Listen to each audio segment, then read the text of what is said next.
ছাপা হতো নকল ডিসিআর। এই বিপুল পরিমাণ টাকা এবং সম্পত্তির মালিক টুলু মণ্ডল বা তার আত্মীয় কিভাবে হলেন, সেখানে নকল ডিসিআর এর প্রসঙ্গ উঠে আসছে। আসলের সঙ্গে মিলিয়ে নম্বর দিয়ে নকল ডিসিআর, আর এই নকল ডিসিআর তৈরি করে কোটি কোটি টাকা রাজস্ব চুরির অভিযোগ উঠেছে। টুলু মণ্ডলের প্রিন্টিং প্রেসেই ছাপা হতো নকল ডিসিআর।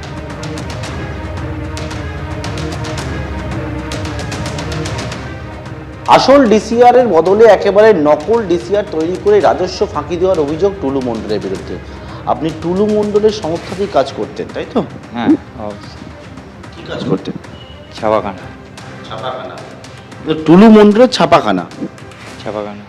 কি হতো সেখানে? সেখানে এডিসি যা ছাপা হতো, লোডিং স্লিপ ছাপা হতো, চালান ছাপা হতো, আপনি সেখানে কাজ করতেন? কাজ করতাম। মূলত এই যে কপিটা আপনার কাছে, এটা কি দেখবে দেখান? এটা ডিসা। এটা হচ্ছে ডিসিআর। ডিসি, হ্যাঁ। এবার এই ডিসিআর ছাপা হতো কোথায় বলছেন?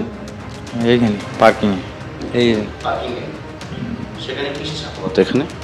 মেশিন, অফসেট মেশিন, শিফট সেই ছাপানোর কাজের সঙ্গে আপনি ছিলেন যুক্ত। কবে থেকে কবে অবধি ছিলেন? 23 সালে, 2023 এপ্রিল মেতে। কি বলেছিল আপনাকে? আমাকে বলছে কাজ করতে হবে, কাজ করার জন্যে। হ্যাঁ, এখনো ছিলেন মানে? এখন ছিলাম এখানে। এইগুলা ছাপিয়ে বাইরে নিয়ে চলে যেত। বাইরে চলে যেতেন। তার আপনারা জানতেন এটা বেআইনি? বেআইনি পরে জানলাম, তারপরে কি করবো, আর উপায় তো কি নেই। কি বলা হতো ছাপানোর জন্য কি কি মিলিয়ে দেখতে বলা হতো?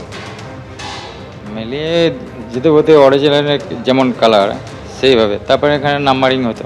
রকমভাবে এই ডিসিআর থেকে কোনো রকম কাটা হয়নি। এর ফলে হচ্ছে সরকারি যে রাজস্ব, সেটা একটা বড় সড়ো ফাঁকি হতো, এবং এই বিষয়টাই কিন্তু উঠে এসছে বর্তমানে এখন তদন্তকারীদের কাছেও। ক্যামেরায় পার্থপ্রতিম রায়ের সঙ্গে পার্থপ্রতিম ঘোষ, এবিপি আনন্দ, বীরভূম। এবিপি আনন্দ, এগিয়ে থাকে, এগিয়ে রাখে।